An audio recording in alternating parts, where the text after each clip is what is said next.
What's up, beautiful people? Welcome back to Game Day Grace. This is season 2. I'm David Schiele. That is Cory Mose. We are always here on the Believer's Bench. We are so excited to be back. Season 1 was amazing, man. We saw lives changed. We heard some beautiful testimonies. Season 2 is going to be so much greater. We've got some great people lined up. And today, we got a very powerful man of God. We're going to have some fun. We were already having fun before I hit the record button, but I can tell this is going to be a fun episode. My boy Davon Robb is over at Rice. Let me make sure I get this right. You are the Senior Associate AD of Competitive Excellence. That's correct. Yes, sir. Yeah, that's a big old name. So we're going to go ahead and we're going to have you define that for us. But, of course, we're going to talk all things faith, all things Christ, and we'll get into sports as well because that's what we do here on the Believer's Bench here on Game Day Grace. Go ahead, hit the subscribe button. You can follow us right here on YouTube. We're on Spotify. We're on Apple Podcasts. We're on TikTok. You can follow me on Instagram. You can follow Cory on Instagram. We post clips all the time. So with that being said, Davon, break down what your role is at Rice. What does that mean? Competitive excellence. Thanks, David. So first, I would say to the professional folks, good afternoon. To the deeply saved folks, praise the Lord, church. And to the young generation, what up, though? As David mentioned, my name is Davon Robb. I'm the Senior Associate AD for Competitive Excellence at Rice. And long story short, when it comes to my title, basically what it is what are those issues that are preventing us from being as successful as we can be? And then how do we overcome those issues? So whether it's dealing with recruiting, whether it's dealing with academics, whether it's dealing with HR and staff, whether it's dealing with alums or community engagement. My boss, he likes to say I'm kind of like the Troy Polamalu without the hair. I get to fly all across the field and whatnot. I'm not, essentially locked into one department or one role. So been in it for a little bit over a year. It'll be 2 years in October, and then it's been a blessing. I've been enjoying it. That's awesome. You play football though, right? I did, yeah. So I played O-line at the University of Virginia. A lot of pounds ago. I had hair back then, but no, it was good. Definitely a blessing there as well. Yeah, that sounds like a blessing, man. It really is. Take us through your journey through working in athletic departments. You briefly mentioned some things about working in the Big Ten, and I know you were at Townsend before, but I know it takes a lot to get to the position where you're talking about a senior athletic director position. So take us through that journey. How did we end up at Rice? So I was born by the river in a little tent. No, I'm just joking. Y'all might not even understand that because I think y'all too young for that song. But anyways, we with you. What you talking? Yeah, we with you. I would say it all started off in undergrad. So as I mentioned, I played football at the University of Virginia, and at the time I was majoring in engineering. But engineering kicked my butt. So I had to actually set out a semester. It was supposed to be a year, but I set out a semester, came back and switched my major to anthropology. Not really because I wanted to be an anthropologist, but that's the only major I could major in and still play football. So during that time, I was trying to figure out what did I want to do a career in. Thought I wanted to do it in business. Went to a career fair, quickly saw that business was not for me. But then I thought about what were the two things I love. I was deeply engaged in community engagement, doing a lot of community service back then. And I love sports, so working in college athletics was allowed me to combine both of my passions at the time. So I applied for the NCAA postgraduate internship. And I was blessed enough to get it. And that was probably one of the best decisions I made for my career. So after graduating college, I moved out to Indianapolis. I worked at the national office for a year, and there was now the leadership development department, putting on different professional development opportunities, leadership opportunities for student athletes and staff. And then when the internship came towards the end, I knew that I wanted to be an AD. So everybody was telling me, if you want to be an athletic director, go on to fundraising, go on to development. So I was applying for fundraising jobs, wasn't getting them. But then the opportunity at Northwestern came available where I could intern as an academic advisor as well as student athlete development. And they would help pay for my master's as well. So it's crazy because I was talking with somebody about that earlier today, and I said, hey, the opportunity came to go to either Northwestern or Arizona State. Everybody was telling me to go to Arizona State because at the time they had a better profile athletically. But after praying about it, I felt like God was telling me to go to Northwestern. And then Northwestern also came back and said they'll give me more money to go to grad school. So all right, there's my answer. So I went to Northwestern. And the funny thing is, David and Cory, I thought I was going to Northwestern for the job, but God showed me that he was sending me there to have a stronger and closer relationship with him. And I like to tell folks, to me, I spent 11 years in Chicago. 11 cold years. Chicago's cold, bro. But so I spent 11 years in Chicago. But I like to tell folks, Chicago was my wilderness experience. When it says, Jesus was in the wilderness for 40 days, 40 nights. That's what I felt like Chicago was for me, because that's where God got me away from my friends and my family. I really didn't know anybody in Chicago. And that's where he helped grow me into who I am today. So I went to Northwestern. I was there for 5.5 years, started off as an intern. They hired me on full time. I got my master's while I was there. And then I left to go to Loyola University of Chicago, the home of Sister Jean. So I was there at LUC for a year and a half as an academic advisor, as well as overseeing student athlete development. But my candle started to get burnt out in academic advising, and I knew that wasn't my end all be all. So then the opportunity came to go to the Big Ten conference, and I tell folks, it was interesting because the person who hired me at the Big Ten, her name is Andrea Williams. She's now the AD at UIC. She and I have been knowing each other for a few years before I interviewed for the job. So she told me when I interviewed, she said, "You're not in this room because of your resume." She said, "Your resume does not qualify you for this position." She said, "You're in this room because we know your work integrity or your work ethic," because I volunteered for a lot of different events, so they saw how hard I worked. And she said, "I also know your integrity as a man," because she and I have been knowing each other for some years. So that's what got me the job at the Big Ten, which shows that your resume is not always what gets you that job. So that was definitely God showing me that he was with me. So I was at the Big Ten for about 3.5 years. I enjoyed it. It's a great experience. But I missed being on campus, because on campus you have a day-to-day interaction with student athletes and coaches.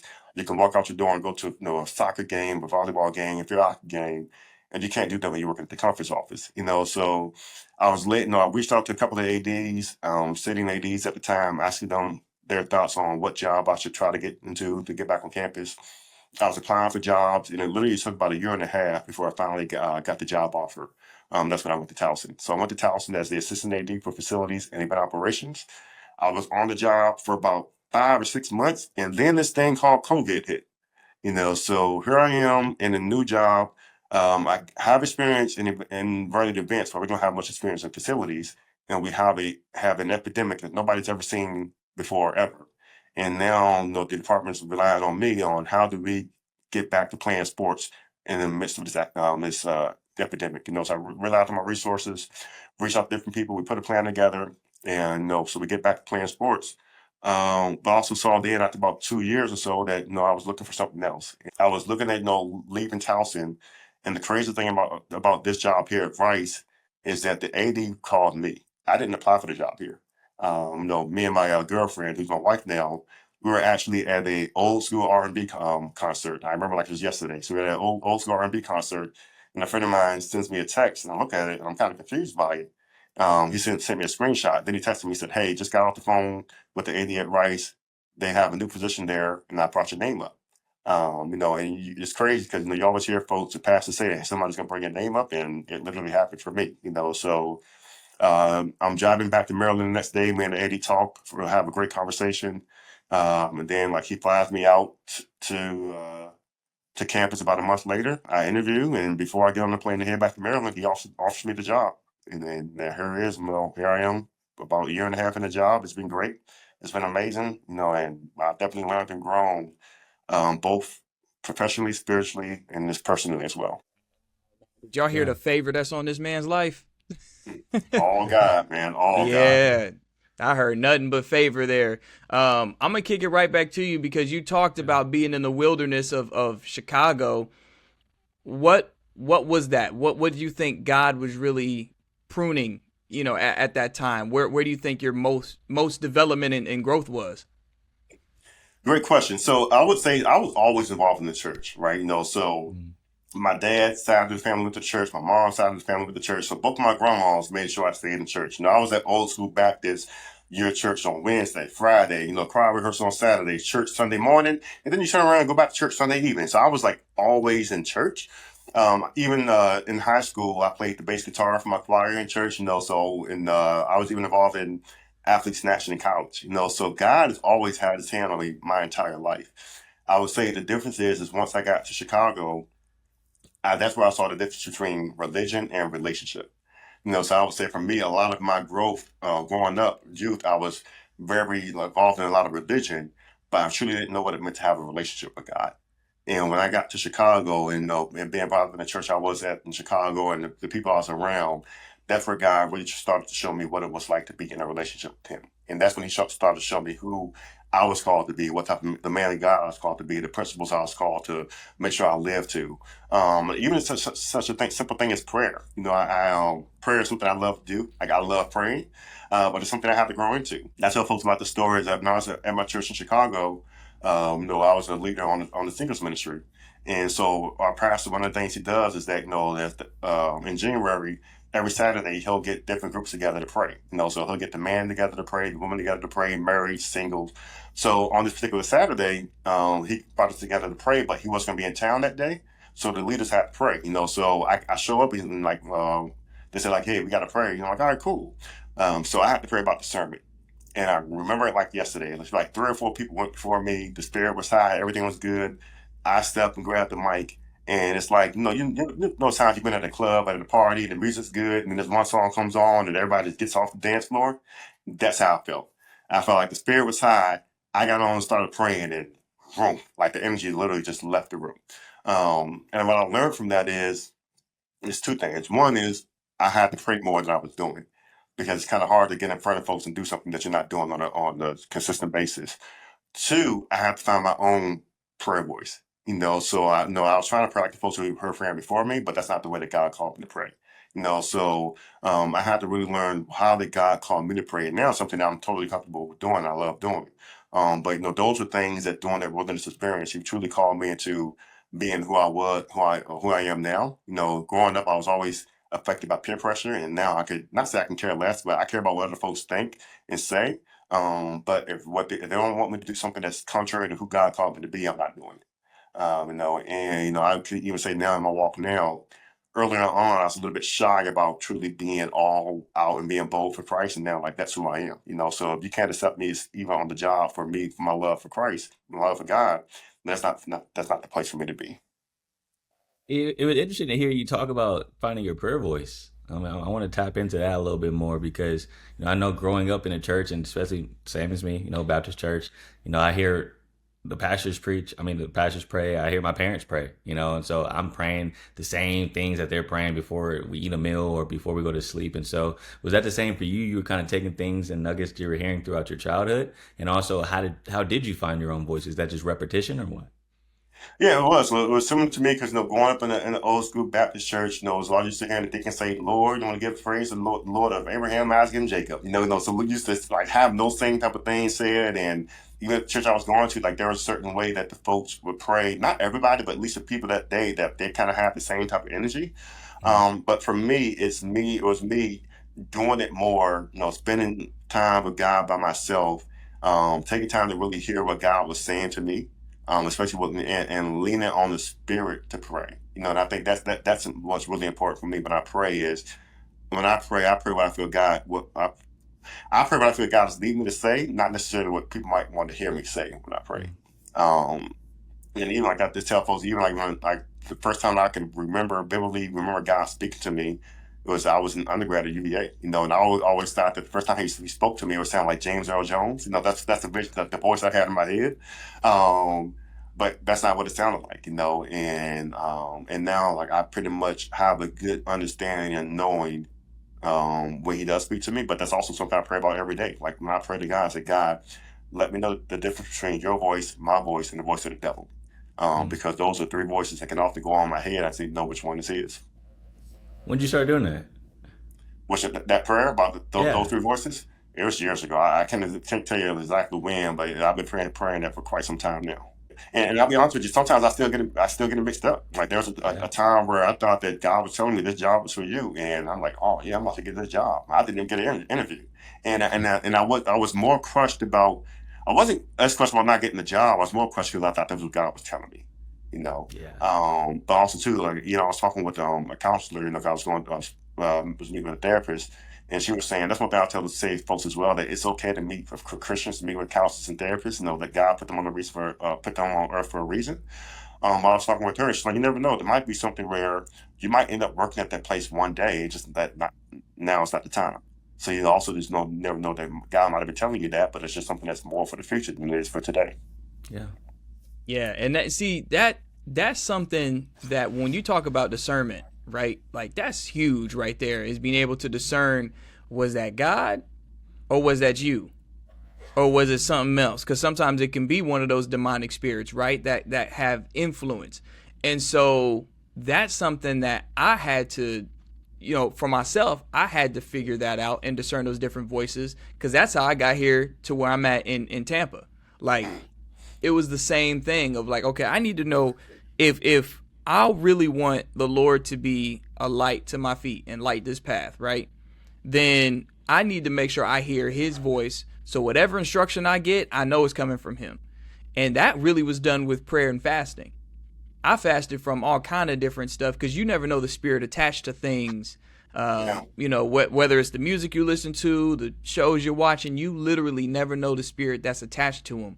But I cut everything out. Like, I wasn't eating nothing crazy. I think everything I ate was grilled, and it was like vegetables. No secular music, no TV, no YouTube, none of that. It was literally just like devotion, sermons, gospel music, and I had a book by the late great Pat Summitt. That was it.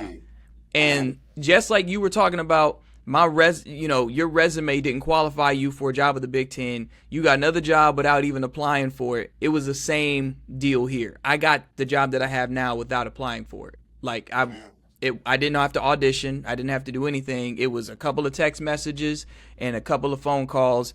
Offer, cool. And now this is where I'm at. The thing is, though, it ended being that easy because I did the discipline part of just sitting there and making sure I listened to the Lord, because there were very specific things that he asked me to do. I don't even know if I told you this, Cory. I was in bed. I was just being lazy one day, just in the bed scrolling on my phone. And I remember distinctly, I was fasting at that time. The Lord said, get up, take a shower, go to the station. I'm off. I wasn't even working that day. I'm not even working that day. He said, get up, get in the shower, because you smell funky. Go to the station. In bed? Yeah, I was just laying. I was like, I don't want to get up. I'm off. That's crazy. I'm off today. I don't want to get up.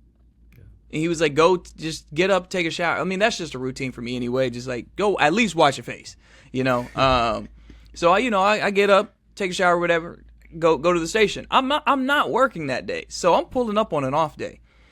And he's like, go sit outside of your news director's office till he's ready to talk to you. Okay? So I do. And then I wait, and I was gonna have this conversation with him about, hey, I'm ready to try to, in our company, Davon, we have this thing where you can transfer up, and you can try to, maneuver your way to a station in a higher market, maybe get some more coverage opportunities, things of that nature. I wanted to tell him that I was basically ready to hit that broadcasting transfer portal.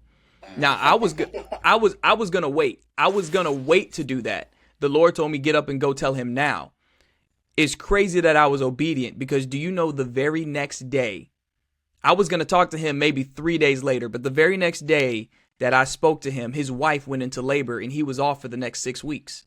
Wow. So by going in there and telling him I was going to hit that transfer portal that day, he was able to actually get in touch with some of his bosses, people who had more power than him, so they could guide me through this whole transfer process. Because had I tried to wait 3 more days, I was like, let me just work till I'm back on the clock. I can tell him before my shift. He was gone for 6 weeks. Man. And so you talk about that discernment. That's a real thing that I have lived myself. And so I'm glad you spoke on that. And I wanted to share that, because that's just not something that Davon went through, where he's like, yo, I heard the voice of God and I had to discern between which voice was speaking to me. That's something that I lived, and it's something that Cory has lived as well. We've all been in those situations, and so it's important to understand the voice of God. And he's always going to sound like what he wrote. If it don't sound like what he wrote, it wasn't him. Yeah, ain't it? And Dave, I think it's something key to what you said as well, and I hope that the listeners understand. Is, you're talking about the things you did to fast, right? And what folks have to understand is that's what God told you to do. Right. So what I hope folks don't think is like, well, I'm going to do the same thing David did. Well, don't do that if God didn't tell you to do it. because if God ain't telling you to do it, then God ain't gonna be in it, right? And to me, it's similar to, it's funny that your name is David, but it's similar to David and Goliath, right? When David went down to the battlefield, I think it was King Saul tried to give David his armor and everything. David was like, "Nah, bro, this ain't me. No, I'm just going to take the slingshot and these stones, and that's all I need." So I think that's the most important thing. I often tell folks, my favorite verse in the Bible is Romans 12:2. Be ye not conformed to this world, but be transformed by the renewal of your mind, so that you may prove what is that good, acceptable, and perfect will of God. And oftentimes, folks hear that we're not conformed to this world, and they often liken that to, like the worldly things, like, hey, like, don't be like the secular people, which that is true. But also too, I liken it to be who God calls you to be. Right? So God called me to be Devon. God did not call me to be David. He didn't call me to be Cory. He didn't call me to be TV Jakes. He didn't call me to be, Stephen Furtick or, any of these other major pastors out there. He called me to be me. And I think that's the biggest thing that folks have to also realize is when you walk into, that's why I said the difference between a relationship and religion. When you have a relationship with God, there are certain things that God's going to tell you and call you to be. So you got to make sure that you're doing what He's telling you to do. You're not trying to be out there and be like everybody else is. That's awesome. And yeah, he preaching, Devon. Yeah, Chill he out, is. Doc. Yeah, we're gonna have an offering bucket. Chill We'll out, have an Doc. offering bucket in a minute. Yeah. And one thing you mentioned earlier though that kind of like I experienced, and it's funny that we're having this conversation because something you said earlier, David experienced, and now like I'm bringing up something. But you mentioned thinking that a job was for you at that time, and then maybe it's just not the right timing for that job, and maybe that'll come up in the future. That's how I got here in Austin.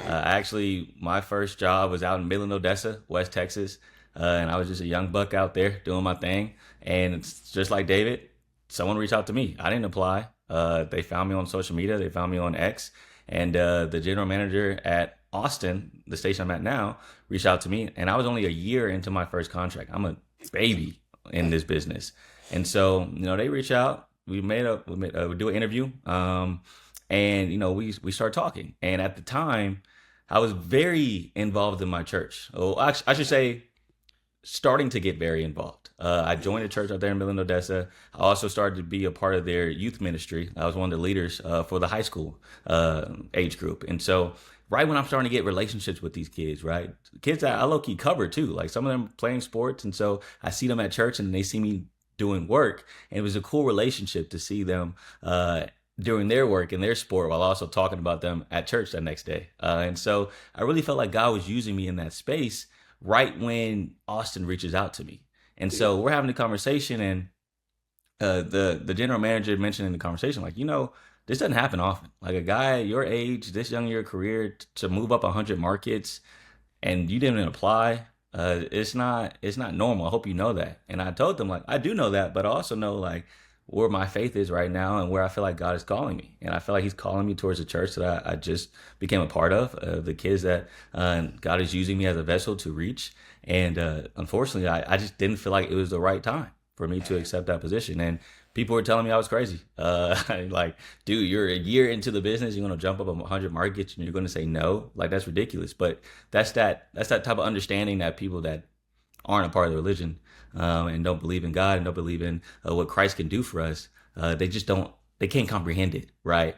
And that's, to me, I think it's beautiful that is that way. But anyways, 2 years go by, right? Growing my faith and also growing my work.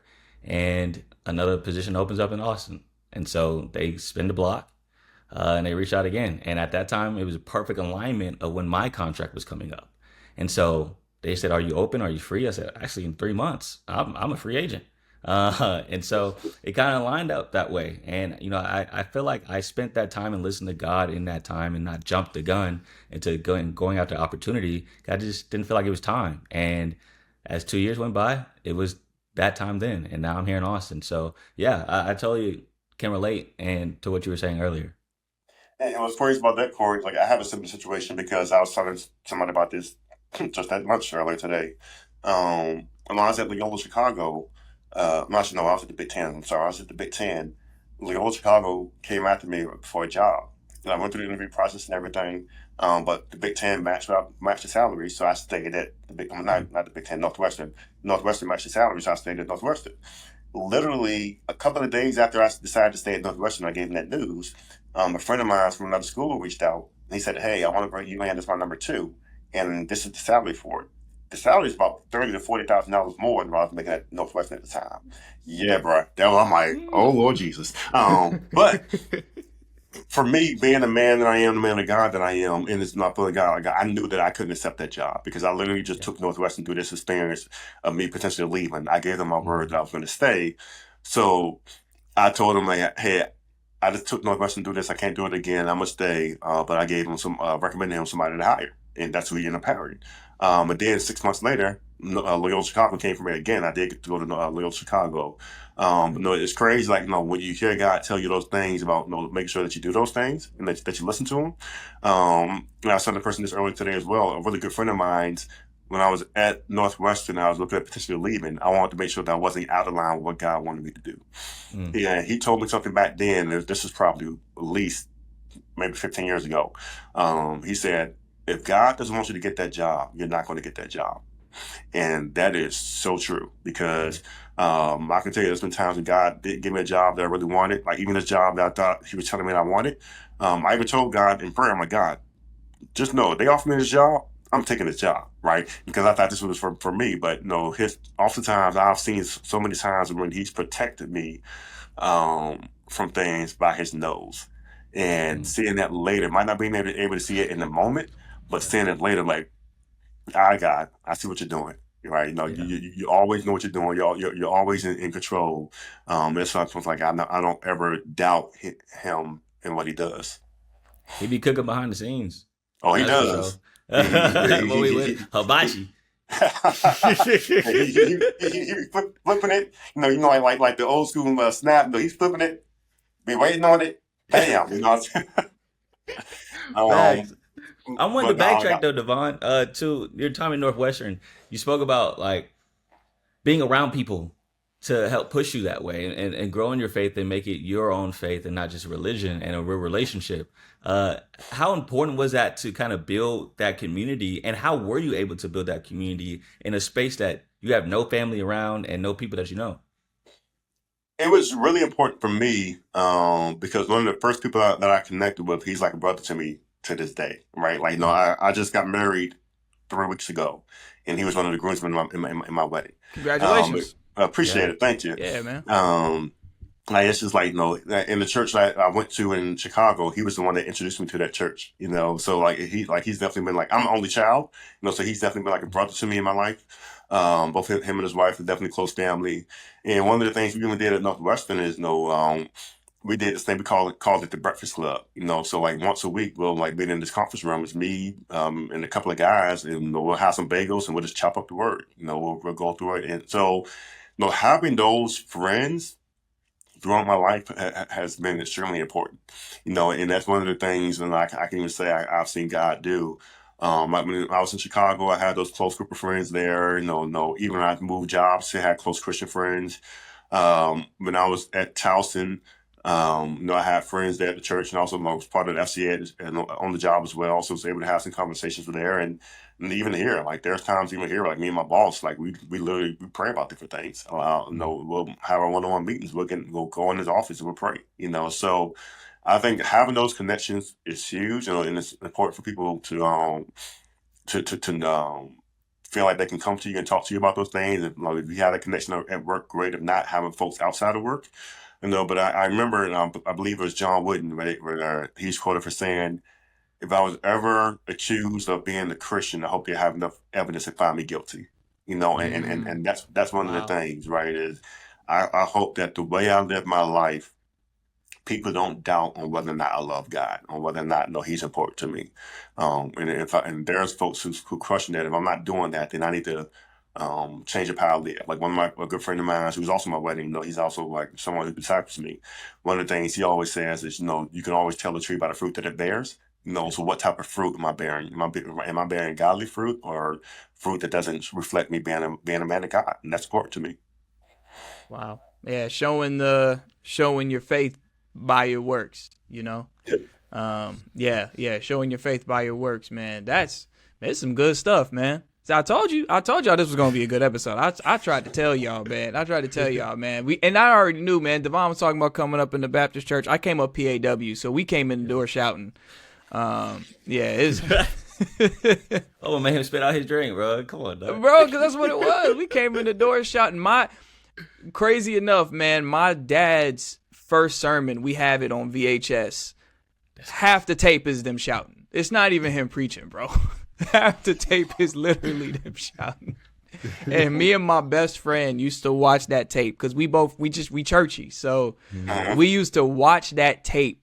Every time he came over, we watched that tape. And we had studied it. We was like, yo, we looked at everybody's different shouting forms. And, oh, yeah, it was. Yeah, man.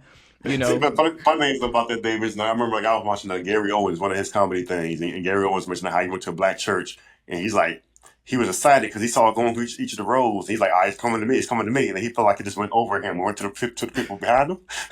But I think like that's one of the things too. Like, no, it's that's one of the things I say when it comes like religion and church, religion and relationship. I love when I go to churches and they truly allow God to just be free, God to be God, right? And sometimes you got the churches like, all right, well, you come in, and you're gonna have the opening selection, then you're gonna have the announcements, you're gonna have the prayer and the offering, you have another music, then you got to get to the preaching, right? I think sometimes the best experiences I've had in the churches is where the pastor's like, yes, I have my message, but the worship is too thick up in here right now, and I'm not about to disrupt God, so I'm gonna go ahead and let y'all just keep on worshiping, right? Like those are times where it's like, all right, or times where a pastor be like, hey, I had this message planned, but now I feel like God's telling me to talk to you about something else, right? Like that's the thing where I feel like we just really truly have to be free and let God be God, And even though Cory, you mentioned how you're kind of one job opportunity, but you really felt connected to your church, right? So you didn't do it. I think something like I love that, and so thing that I hear what God's saying.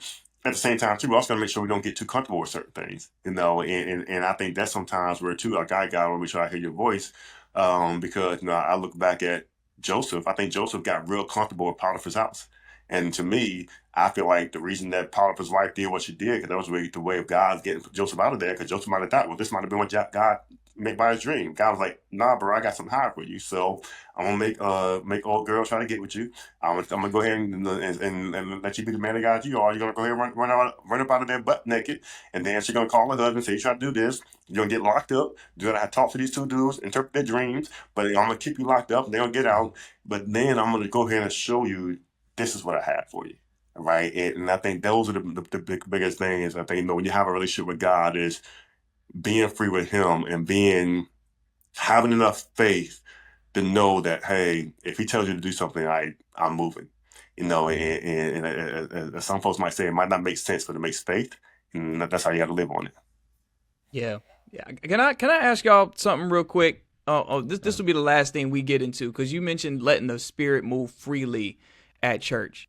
How do y'all feel about churches having multiple services? Because I'll give my opinion in a second, but I wanted y'all opinion on that. Just like they got one, like it's one church, right? But they got like a 8 a.m. and then they got a 10:30 and then they got a 12. Like, how do y'all feel about that structure of a church? Transparently, my church does that. You know what I'm saying? So I got like 3 different services. And it's funny that you mention it, because there are times where, transparent, right? I decide, how do I feel? Like, how do I want to get up early? Do I want to get up late? And to me, I just feel like if it's one service, I just got to choose God, and I got to make it work in my life. I got to fit it in, instead of me trying to fit God into my schedule. I had to flip it around, right? And so now that you mention it, that does come up at time from time, because I may wake up at, like, let's say we have a 10 o'clock service. So if I wake up at 9, I'm like, dang, I gotta hurry up and get in the shower. I gotta go, or I could just wait till 11:30. But then am I choosing my flesh compared to where maybe God wants me at that 10 o'clock service for a reason, to talk to a certain student or to talk to a certain person in the congregation that's not going to be at that 11:30 service. So I think it's an interesting topic to bring up, because I have felt some conviction at times, when I wake up in the morning and not rush to go to that service that I usually go to, because I know there's another service on the back end. Yeah. I think you hold the amount of services you have is based on the need. So to me, if you have a church that's large enough to hold one service, then my thoughts are you just go ahead and hold that one service, if everybody can fit in there. But if you have a lot of people who are trying to come to your services and the building is not big enough to hold those folks, then I definitely understand what, having multiple services. I would say at the end of the day, I say, do what God leads you to do. And I say, like, one of my biggest pet peeves, the things I hate here, both in the office as well as at the church as well, this is how we always did things. I don't think you keep on doing something because that's always why you always did it. You can always change it, and there are times you might have to change it. So to Corey's point, I've been to churches that have multiple services. Like one of the more churches I go to now has multiple services. But I say you do it because there's a need. Because the church I went to in Maryland, before I got there, they have multiple services, and then they moved to one because they can get everybody in one building. And then like when I moved out here, they're contemplating moving to two because of this the attendants are starting to outgrow the building. But I say, what is God telling you, and do you have the capacity to hold those folks, and if not, have multiple services. Now, David, I'll let you talk. But one thing I'll say too, I think sometimes churches get too protective of their members, and when it comes to a church, this is not like members go to a church. I'm not gonna say you're my church, you're my members. If God's leading you to go to another church, that's where you're supposed to go. And one of the things that I read this book by I can't think of the guy's name right now, from Francis Chan. Francis Chan wrote a book called Letters to the Church. And he said, one of the commissions that Jesus gave the disciples, same commission to have in your church. Let's train you up in the church and then send you out to go and share the gospel. So then you can send you out to other churches, out to other countries as well. So that's one of the things where, hey, also too, like, hey, if you got folks there who are leaders in the church, help them grow and help them go share that word elsewhere. Yeah, most definitely. And that's the reason why I'm actually kind of on the fence. So on the one hand, I understand what you're saying, Davon, is it's based on need, right? If you have an auditorium that can only seat 200 people and you got about 350 that's trying to come, well, then you probably need to have a second service.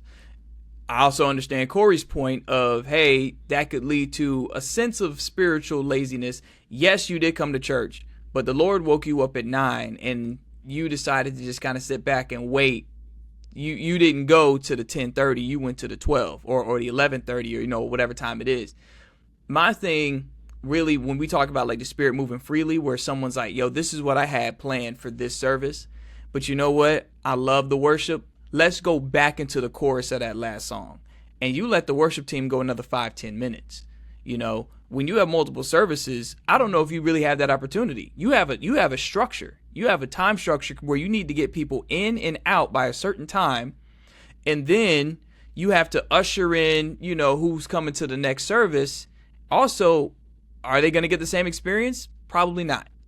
Like, they're probably not going to get that exact same experience. You don't know what's going to happen. So now it feels like you had, yes, it's one church having two services, but it really just feels like two different churches.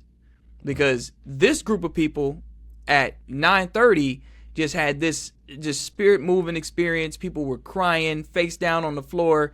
And the next service, everybody done calmed down. And now it's just like, yeah, we just going to go through the notes and everything else. And now, boom. So now you have this, what in my mind, looks like two different congregations that just happen to share a building. So I hear you. At the same time, now, the church went to Chicago. We have multiple services, and one of the buildings, we didn't own the building, so yeah, we really had to stick to a strict schedule because we didn't own it. Now they're in the building where they own, so you can kind of let them go with how you want to go with it, right? So I think if you own the building, I know you said you can afford it, but this is my thoughts. If I got a 9:30 service and I got, let's say, 11 o'clock, 11:30 service, if the Spirit is moving and it's going to cause that 11:30 service to run late, I am not about to say, hey, y'all, we got to shut this down so we can bring in that 11:30 service, right? And let the Spirit move. When I feel like, God's telling me, hey, now we can move on. We can move on, right? Though to me, I feel it's similar to like when I'm praying, right? There are times when I'm praying and God's moving at me and telling me like, say this, and say this. And there's other times I'm praying, He's like, all right, you said enough. Say amen, and let's keep it moving. So I think those are things where I would say, hey, I hear you. Like, yeah, they might get two different services. But to me, like, that's how God moves. And if God's moves in the 9:30 service, definitely He moves in the 11:30 service. That's the way that's the way the Spirit went. And I say, just like, hey, if you go to a Beyonce concert, Beyonce might have 3 or 4 different shows in a weekend. Some of those shows might be alike, but you might get something at one show, you might not get at the other, right? And she might bring out Jay-Z at one concert, and she might bring out Post Malone at a different concert, and I liken that to, what God is doing. I'm just saying is just that I, I'm okay with putting things on pause or putting things out of whack because this is what God said to do. But I mean, definitely make up a good point. Now, I think the thing is too, I would say that can get challenging at times. What Cory mentioned is when you have services that are also live streamed, because I Yeah. think that's when you run into the challenge as well of people saying, "Hey, I'm gonna be a part of Bedtime Baptist, today, Bedside Baptist, so I can don't have to go to church." Now, sometimes that's okay. I've been times like, "Hey, I've been feeling sick or I haven't been doing well, so the live stream's been great." But no, that's also a challenge you can run into in these live streaming services. Some folks might say, "Instead of me coming to church today, I'm just gonna stay at home." So I think there's always challenges, but I think that's also too where you got to talk to folks about the importance of that relationship. And even if you're at a large church, like I went to a service yesterday, and I enjoyed it because like I was out of town, so I checked it out. But you could feel like from the folks who are at the church, like the servants, that they truly understood the importance of a relationship, right? And in my church here, the pastor mentioned, I think he said, people often know within the first 120 minutes, I'm sorry, 2 minutes, 2 to 5 minutes of them being there, they often know whether or not they're going to come back to this church. So I think whether you have both services or not, you got to make sure that folks have God's heartbeat and that they're loving, and when people who come there, they're hungry for that, right? And that's why oftentimes, like for me, if there's been times where I've been at a service that had multiple services, and the 9:30 service lost their mind, they got lost in the worship and everything, and I stayed at the 11:30 service just so I can hear what the message was, But I think that's where it is how hungry are you for God and His Word. And when you have that true relationship, that's what makes a difference to me. I have friends that do that at my church. They listen. Well, also that's because they also volunteer with like the student ministry and stuff like that. But they listen to worship for one service, go do their work in the church, come back next service, just listen to the message because they're hungry. They want to be involved. They want to be everywhere. And so I wanted to mention though, you brought up live stream, and this is my last question for both of y'all is of course being able to share God's word globally is a big thing, right? Having that access is a blessing, right? God put technology on this earth for a reason. But even for the people that listen to this podcast, a lot of people are reporters that we work with or are in the business with us, and they move a lot, and they're in different locations and they're different cities. And so I have a couple friends who they have their church that they love, and they live stream it even when they leave out the city. And so I just want to get y'all's perspective on that, saying, you brought up Joseph earlier, just being complacent or stuck in a situation, or thinking that you need to be in that situation for a long term. And they love this church so much, they don't want to even venture out in the place that they're in right there to go find a new one. They're like, well, I could just live stream the church that I'm cool with, and I like this pastor a lot. And when I go home, I get to go there in person. But of course, when I'm away for months, I'm just live stream. What's your thoughts on that? And how important is it to find a church when you move to a new location that you can get inside of that building instead of just being okay with live streaming the old church that you're so comfortable with? Oh, Ooh, that's a whole other episode, man. That's a whole other episode, dog. But Cory trying to get us in trouble, what I'm saying? Yeah. I'm about to give me some death threats. I'm like, that's a whole other. Go ahead, take it, Davon. You got it. So Cory, this is what I preface it with this, right? And we said something similar earlier. I will always tell folks first to pray about it. Pray and see what God's saying you to do, and make sure you're hearing God's voice, and make sure it's not your voice, the enemy's voice, or you're just being complacent. So you're praying about it, and God's really telling you, hey, this is what I want you to do it. I lean on the side more where I would think that it's always better for you to find a church that's close to you, and have that church home, or at least have a strong Christian community that's where you are, right? So if you are in a situation where there aren't any churches where you feel like God's leading you to, and you visited churches and you just haven't felt connected to a church, at least have you a strong group of people. And then I think sometimes too, that's where folks get sometimes they can misconstrue what church is, right? Because that's really one of the things that French Chan said. People who know the story. He had a large mega church, I think, out in California.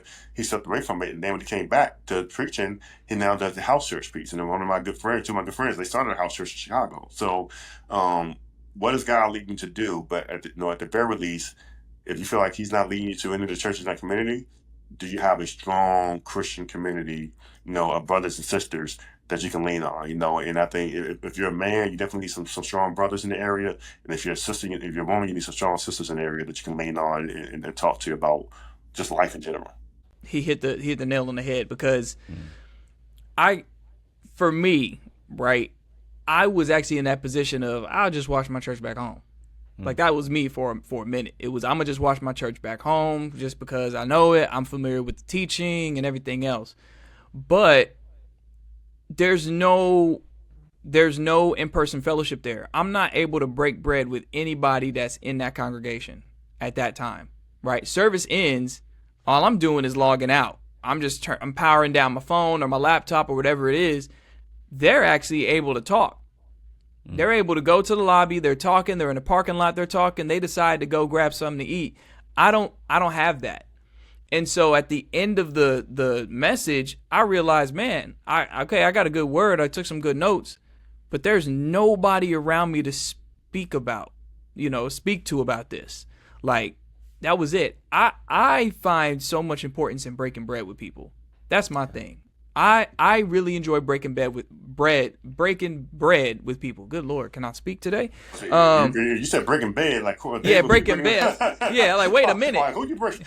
Yeah, we might need a whole nother conversation. That's something else. That's something else, man. That's something else. That's for me and my wife. But for real though, like, I just got through a 10-day devotional about relationship and how like David was such a relational person. You talk about his relationship with Jonathan. You talk about his and truly his relationship with all the men that was in his army. And then he had his special, I think 33 men in that army. So like, David was a very relational person. He had so many different relationships, and then he also had people in his life, like Goliath is seen as a God-given enemy.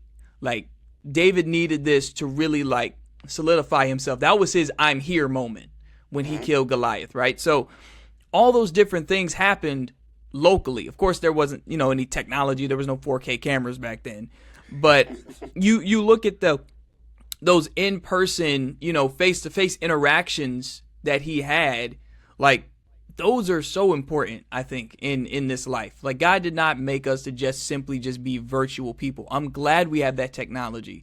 I really more so like the live streams for the fact that if I am sick, I can still get the word. But also, I don't have to just go to church and try to be like, okay, now what did Pastor say? I can go back and watch it. Yeah. If I really want to, I can go back and say that word was so good, I want to hear it again. I can go back and watch it. So I like that for those two reasons there. But yeah, pretty much that whole thing about like fellowshipping, having strong men or strong women around you, or for my wife and I, our biggest thing was we wanted to be at a church where there were strong couples. Where are the other married couples if they don't have a marriage ministry? Let's at least find a church where there are a strong handful of married couples that we can go out and we can have like mentorship sessions with. They can kind of spiritually guide us. They can guide us in our marriage. We can also have fun. We can have game nights. We just went to a game night for married couples at our church not too long ago. So all of those things happen when you actually involve yourself and you partner with a local body of believers. And, if you want to watch your church back home, that's fine. I don't have a problem with that. But I do think, and this is just my perspective, it's important to have fellowship, in-person fellowship, breaking bread with people, and truly understanding the people in your community, because this is where you live, right? Yeah. Like this is what we do. Like, we talk to the people of our community, all of us in here. We have to understand the needs of our community, the people that we are directly working with, and how do we make things better for them? How can we serve them, really, is what I'm getting at. How can you serve a community that you don't even talk to? How can you serve a community that you can't name 5 people in it that you've actually sat down and had an actual conversation with, and you've talked about seriously, serious topics and things of that nature. Like, how can you do that? So I feel like when God plants you somewhere and he puts you somewhere, he doesn't want you just there to just clock in and clock out and then go home, turn on Netflix. He wants you to actually make an impact and serve people in that community. So you should make an effort to go do that. And the church is a great way to do that, because if you go to a good church, that means y'all are definitely doing things in the community. Yeah, I just think about the church in Acts. I mean, the church in Acts is a prime example. They're doing so much things outside of worshiping Christ. Yeah. And that's building that relationship together with them. So then that increases their hunger for more time with Christ. Yes. And also just having someone to speak into your life. They can't speak into your life if you're not with them, And so that's another thing. Accountability is a big thing for me when you're having people in your life that you're living life on life with. You got to have someone that can keep you accountable for the things that you say you're doing and the things that you're trying to avoid in your life. Yeah, and it's so crazy to talk about the community impact piece, because, like I mentioned, I was in Maryland. Moved to Maryland in August. I joined the church there. I was going to join that in about October and November. And then COVID hits in February and March, right? Mm-hmm. So the crazy thing is for me, is if I didn't have my church during COVID, I probably would, COVID was already hard enough, but it would have been even harder because my church was doing some outreaches and giving away food during COVID. So that's how I kind of was able to still see folks face to face. Because at the time, I wasn't married, don't have any kids, so I'm going back home to an empty house. The times I had to stay at home, there was nobody there, so I don't see anybody.